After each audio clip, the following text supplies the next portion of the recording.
Yep, I'm gonna see that in the darkness now. I thought we were done. We are not. Generic intro and the Act Goes Moo here, back with another kill count reaction. Today we're doing Evil Dead 2013 Remake, which I've heard based off the comments of previous videos that this one's actually pretty good. I believe it's going to be a remake of just the first movie though, or maybe they're going to combine the first movie and the second movie into this remake. I'm not really sure, but the last video I did was Kill Count's Army of Darkness. I'm having to split these up because the Evil Dead videos have just been absolutely just slapped by copyright issues, so I apologize if anything's ever blurred in the video. I'm going to try to keep it as minimally blurred as I possibly can, and you can still see this video. You can check out my reaction to the Army of Darkness kill count. I'll leave it right up there. Also, link down below in the description. Also, in a playlist on my channel, all my other kill count reactions. Go in chronological order if you want to binge watch do all of those, but I'm really excited to get this. Also, shout out to the patrons. I would not be able to do this if it was not for them. They allow all of this to be possible. The eyes of the deadite, I'm guessing that's gonna be her like peeking through the floor. That's freaking me out. That I want the eye off the screen like right now, but I do read all your comments, leave them down below, and then next week we should be doing Blood Rage, I believe, and then we'll get into Silent Night. But let's go ahead and jump into the 2013 Evil Dead remake. All right. And if you skip the intro, these episodes, these Welcome movies, to the Kill Count, where we tally up the victims in all our favorite so many horror copyright movies. issues. I'm James H. Denise, So and many. today we're looking at the kind of reboot of Evil Dead, released in 2013. I say kind of because director Fede Alvarez, who would go on to make Don't Breathe, has said that this movie takes place 30 years after the original, even though we're seeing a lot of the same things play out all over again. His explanation is that the Necronomicon can somehow influence events and make them reoccur, sort of like history repeating itself, if you will. So yeah, this could be a remake, a sequel, whatever you want, really. We already know these movies aren't sticklers for continuity. As you probably know by now, I have a high standard when it comes to remakes. I'm gonna be a little harder on a movie if it's recreating something that's already been created. Sorry, not sorry. That's true. Luckily, Yeah. This movie very clearly leave this has book a purpose alone for existing. It takes all the over-the-top gore of the original Evil Dead and plays it completely straight. Like, yeah, that first movie wasn't comedic like the sequels, but it was still pretty campy. This remake, though, it's out to scare the piss out of you. Also, bonus points. Yep, I'm gonna see that in the darkness now. Ain't no one can fill out that chin like Bruce Campbell. How many kills will it take for this requel to terrify us? Let's find out and get probably to like 6 if we're including deadites.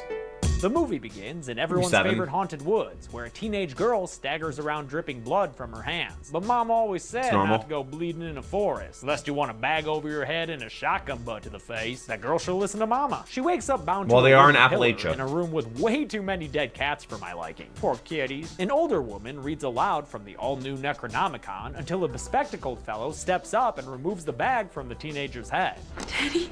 Aw, we got ourselves a family reunion in the woods. That's nice. Except Papa tells his daughter that she killed her mom. That's nice. Yeah. And the spectators in the cabin encourage him to save her soul through the only method they know. So he apologizes to his daughter while dousing her in fuel. And as he gets ready to light a match, his extreme measures are validated. Oh! So loud, you pathetic fuck! The deadite teenager keeps swearing at her pops as she burns there against the pillar. I guess if you're gonna go out. Anakin Skywalker condition until her dad finally finishes off the kill and this cold open with a shotgun blast that blows apart her head. Holy crap, that was metal. Yeah, that is one epic fucking title. She was staring him down through the fire, wall on fire. She's driving through a lot of forest and crossing a babbling brook to arrive at its remote Didn't break down. An old wooden cabin with a work shed that, are we sick of yet after all these movies? Hell no, we ain't sick of this shit. Bring on the Book and the Deadites, man. Driving the Jeep is, sadly, the movie's most boring couple of characters, David Allen and his girlfriend Natalie. They meet with much more interesting peeps, Olivia the nursing student, played by Gotham's Jessica Lucas, and Eric the high school teacher, who was once close with David, but has since grown distant and bitter. They've all gathered to help David's sister Mia, currently hanging out on the hood of the abandoned, overgrown classic, and played by Jane Levy of the criminally underrated Suburgatory. She's rocking an MSU sweatshirt and an addiction to heroin, which is why everyone has come to this cabin.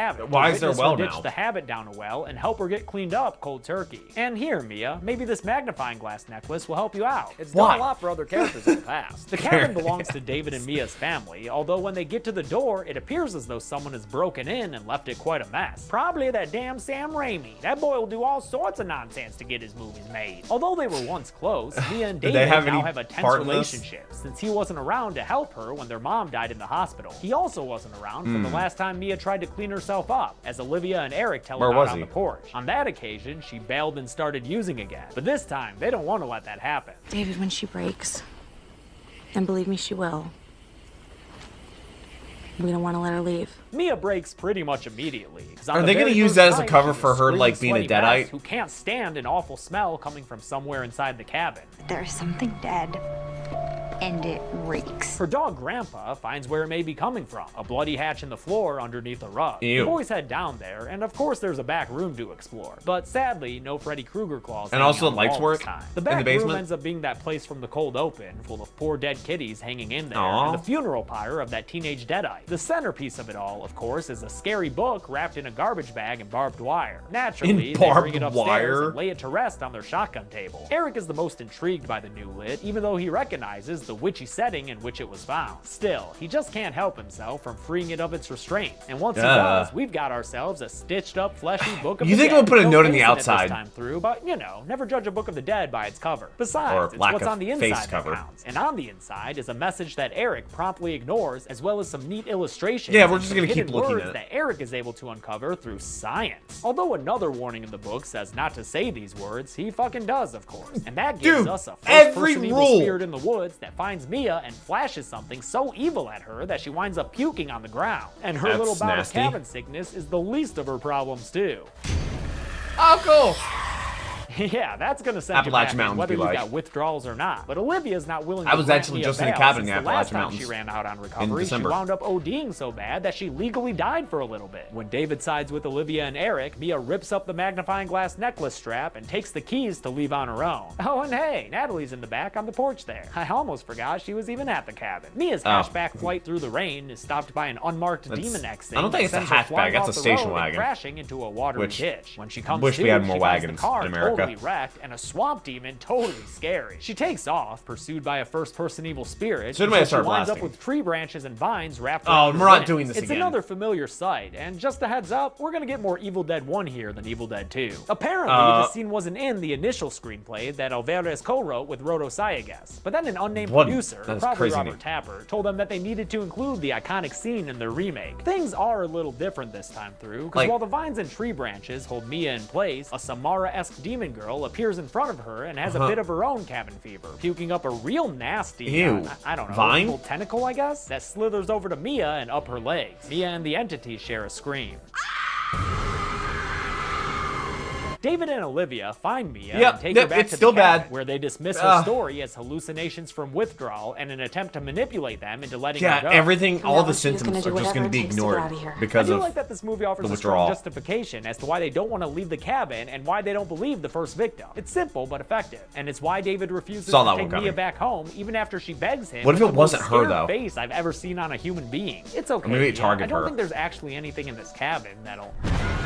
Oh dear God! Eric takes to further Dude, that studying thing the is Necronomicon, terrifying. probably because he's a high school teacher and just wants to read something other than Catcher in the Rye for once. Meanwhile, David finds Grandpa Dog dead and bloody beneath the Aw. work shed, and seeing a gory hammer nearby, assumes that his junkie sister is the canine-killing culprit. He charges into the I hope cabin it wasn't. where Mia's Poor taking a doggo. shower, but instead of getting grilled by her brother about a dead dog, she boils herself by turning up the heat and scalding a whole bunch of her skin off. Does your new Oh, that's favorite normal. book say anything about that, Eric? Oh, yep, here it is, chapter 6, Oh, the old okay. Viserys maneuver. David finally tries to drive his scalded, puking sister back to civilization, but he has to stop And the there's Jeep a when he bridge. finds the road out of there Yep. flooded. I mean, the sign warned you, dude. It's right there. Everyone is getting rightfully worried. But it wasn't even even though raining. I David guess it tries was to raining in the assuage their mountains. concerns. Everything's gonna be fine. Everything's Really? gonna be fine. Everything's gonna be fine. It's your I don't fault, know if you bro. noticed This, but nothing has been fine. Yeah, Eric's not a believer, and looks like the evidence is on You his side. literally did Mia everything walks you into weren't the supposed to room, do. Twitching all kinds of crazy and holding a goddamn shotgun. She shoots it right past David's head, which I guess serves as an invitation for an evil spirit to break down the door and come into the cabin. We're treated to a cameo sound clip of Cheryl from the original What? Evil Dead, with Mia adding her own personalized punctuation.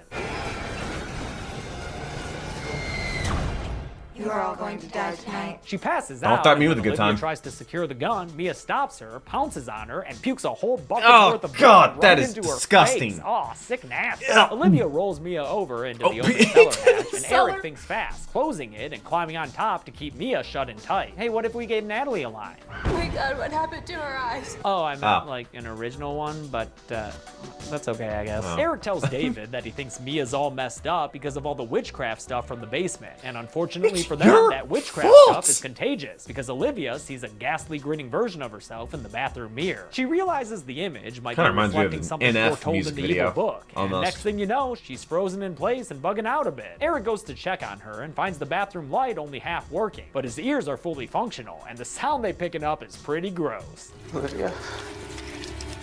I don't like that sound.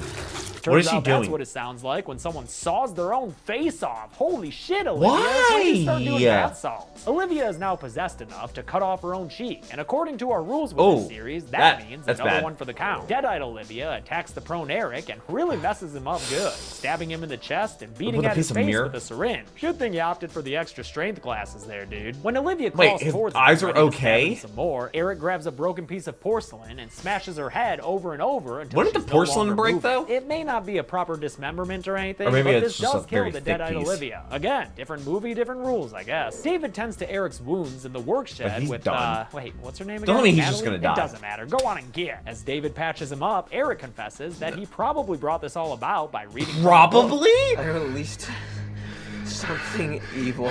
Yeah, you fucking think, dude? Inside the cabin, Natalie He hears broke Mia crying every and sounding rule. normal in a classic Deadeye ruse that successfully draws the bland nothing character down Why are the the stairs stairs to breaking? help her. That's when Mia breaks bad, and although Natalie tries to escape, she's pulled back underground and Bye.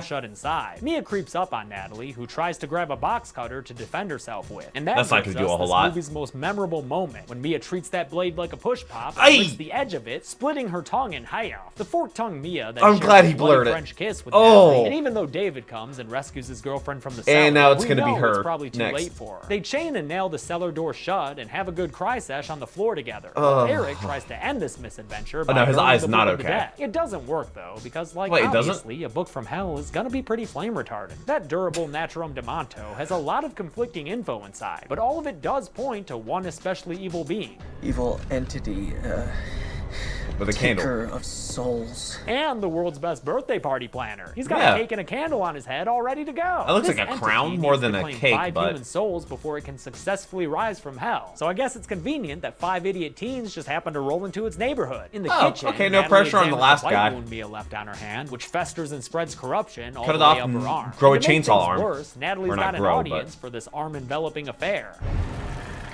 Motherfuck, man. When did Tessa Altman get so scary? Convinced Dude, that her that hand is is a lost terrifying. cause, Natalie grabs an electric carver from the ground and, to her credit, does what needs to be done. She saws right on in until the bone breaks and the lights Would go it out. even be Hot possible damn, to this go movie through don't that? fuck around. Are you happy with yourself, Mia?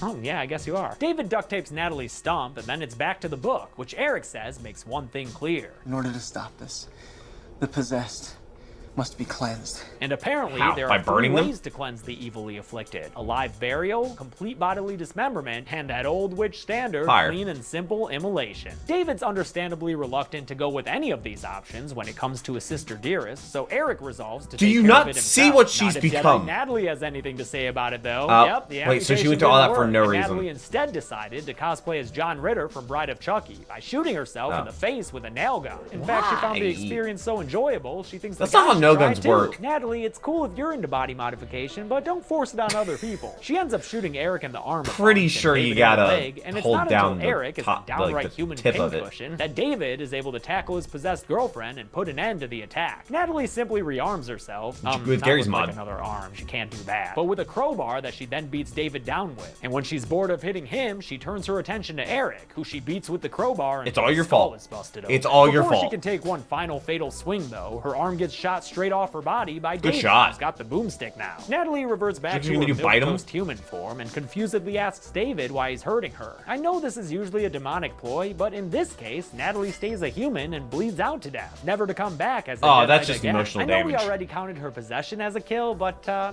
don't know, man. Let's just counter death here as another one. These movies are messy. I said that in the first kill count for him. Yeah, David 'cause they takes count the Eric deadites outside and the normal people. promises He's him dead. that he'll do He's what so- needs to be done. So he heads back inside and pours gasoline all over the place like he's looking looking to collect some insurance money. But before he can drop the lighter, Mia starts singing a lullaby to him, and a picture on the wall reminds him of more innocent times. So he comes up with another, less sister Bernie plan. The new plan involves a chainsaw. A battery and some syringes. They fooled us. He heads down to the cellar, syringe in hand, only to have Mia fly out at him from a corner and cut his arm up with that. She throws him into a nasty pool of water and starts to drown him, but she's stopped by Eric, who knocks her down with a shovel, which allows David to stick her with the needle. Unfortunately, that fight took the last bit of life out of Eric, who dies in a seated position, which has got to be uncomfortable. I didn't mean to put his body down in the water, David, because that's downright disrespectful, dude. It's gonna get moldy. David takes Mia out to a gravy dump and buries her next to a burning tree that was struck by lightning. She's not ready to be put down for a nap, though, and wakes up acting like a regular human being, begging David for help. I hate it so much. Instead, keeps on a Cover shovel, the face. not stopping to cry about it until the dirt is level and he can't hear the deadite no more. Fun fact, they actually buried Jane Levy underground for this scene, so actor Shiloh Fernandez could be more emotional and urgent during it. When the burning tree goes out, David takes it as a sign that the medicine has run its course, so he digs his sister back up quickly, since again, she was actually buried down there, and uses the battery device he rigged up in the shed bring her back to stab life her in the chest and try to zap her back to life. It doesn't appear to work at first. That's actually kind of David laments genius. the loss of his loved one, but y'all know how movies work by now. Of course she's gonna come back. Besides, but not I never put her as on the human, count. right? That should have been a deadite giveaway. Mia comes back from the deadite and is legitimately free of her possessions. So is this a happy ending to our story? Not exactly. They've still got to get out of this place, and deadite Eric's not about to let that happen. After a neck stab with some pliers, David is in real bad condition, and although Mia wants to help him, he ushers her out of the cabin and tells her to go before slamming the door shut and locking her out. As deadite Eric approaches, David gets the shotgun and aims it at the gasoline tank. His shot causes an explosion. He already engulfs the cabin in flames. on the entire house. Mia watches from outside as her living brother and the deadite Eric burn to death inside the cabin. Her consolation prize is an Evil Dead mainstay, but it's still kind of disappointing. I came back from being a deadite, so and all I got was no a ash stupid in this. magnifying glass necklace. Survive. Well, if you want more theatrics, how about a biblical rainstorm of blood? Because I guess that even though Mia was able to come back from it, the evil entity did claim 5 human souls, you know? If you want to be technically correct. Does that mean there's going to be another one? The best kind of correct. With the sole fundraising goal reached, the abomination rises from the earth and chases a blood-soaked Mia into a burrow below the work shed. Pretty shitty hiding place, Mia. I bet it's the Why first would you place get into a look. burrow? Told you so. Mia crawls into the work shed and finally brings the chainsaw properly into the I thought we were done. We are not. She faces a bunch of scary machete stabs, a couple of which slice into her skin. Mia gets away by breaking out through the wall of the work shed and hides behind the Jeep as the abomination comes out to get her. Beneath the vehicle, she finally gets the chainsaw going, and she uses it to cut the abomination's leg off and get it to the ground. In response, the abomination straight flips the Jeep onto Mia's hand, crushing it and pinning her to the ground. But Mia's had enough of this shit. And she's gonna get a chainsaw arm. From her position, simply musters up the will and the fortitude to pull her arm out from underneath the car, leaving her hand behind as collateral. She couldn't. The abomination crawls over to Mia, not realizing that our final girl has grown into an ash-like. How do you use a chainsaw with one hand? I will feast on your soul. Feast on this. Feast on this motherfucker. Oh, with that, Mia saws into the abomination's head. And I'm sorry, y'all, but this public version on YouTube can't even begin to show the brutality of this kill. So I'll just give you some discreet close-ups. The abomination's zipper-looking corpse sinks into the bloody, muddy earth, and with the evil being vanquished, the sky clears up, and Mia's finally able to wear that magnifying glass necklace in peace. The sun is rising, and humanity is saved. So you can go anybody survive the fire? Book of the Dead. Oh, and after one last severe title card, the movie ends with a post-credit cameo from Mr. Bubba Hotep himself. Groovy. Oh. Good lord, does it even matter how many kills there were when we had gore that crazy intense? Of course it does. I mean, they definitely used the budget, that's for sure. Let's get to the numbers. Right after I look at ants and stuff. Oh, yeah. What interesting fine print. And what is that, an atom? I don't think you see an atom with I a magnifying glass like that. /death/whatever. Yeah. The victims included 2 women who got possessed, 2 dudes who died human, 3 lady deadites slain, 1 dude deadite blown up, and the abomination, which is a genderless evil being. Is this the first time we've ever had a 5-part pie chart? No. With a runtime of 91 minutes, that left us with a victim on average of 10.11 And the kills are I'll give the gruesome. golden chainsaw for coolest kill to the abomination, fucking obviously. Sawed in half vertically with a chainsaw? What the fuck else is In supposed Blood to win Rain, this? with a Nothing. burning That's cabin in the dull background. machete for That was lamest kill will hard. go to Eric, who got all tuckered out after his fight with the possessed Mia. Though, to be fair, he had survived like half a dozen fights before that. And that's it. It's all his fault Evil anyway. Dead, the kind of sort of remake, came out in 2013, and so far it might Did be they the come out with best another remake one? I've watched. And don't try to bring up The Thing. Carpenter's movie isn't a remake, it's a different I still adaptation haven't of a seen The common Thing. source material. With the Evil Dead franchise finished, it's time for some I was told holiday to skip cheer. it. So we're starting Silent Night Deadly Night next week. We're But until not. then, I'm James It'll H. be Deese. Blood Rage, This I is the Kill think? Count. Thanks a lot for watching this week's Kill Yeah, Count. Blood I want to Rage. thank patron Flynn Lambert and other patrons who have been with me for Yeah, shout out to over the a year. patrons. Brian Crocker, Riley Evans, I've had some Aaron patrons for Nichols, over Charles 6 years Mueller, now. and It's Tried Lemon. crazy. The Evil Dead franchise is over, and it's definitely one of my favorite franchises. I didn't even realize how much I love those first two movies till I covered them on the Kill Count. And Army of Darkness and the remake aren't bad. Thanks everyone, be good people. All right. Well, next week's going to be Blood Rage, which is a movie I've never heard of. I imagine they came up with more Evil Deads after this because, I mean, this was actually a decent remake. From everything that I can tell, it was a lot scarier than the first one. And honestly, I think they kind of did it right. They kind of changed some things from the first one, you know, like with the vine scene, but they like changed it a little bit to make it less as bad, I think. I don't know. I think it was an improvement in most areas. I'm not sure if there's anything that necessarily did worse than the original, which is kind of what you want for a remake. You want it to be kind of true to the original, but you want to be an improvement with obviously a way better budget.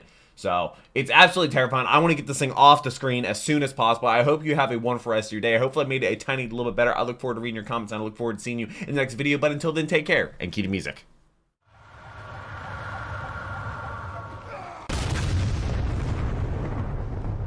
We were playing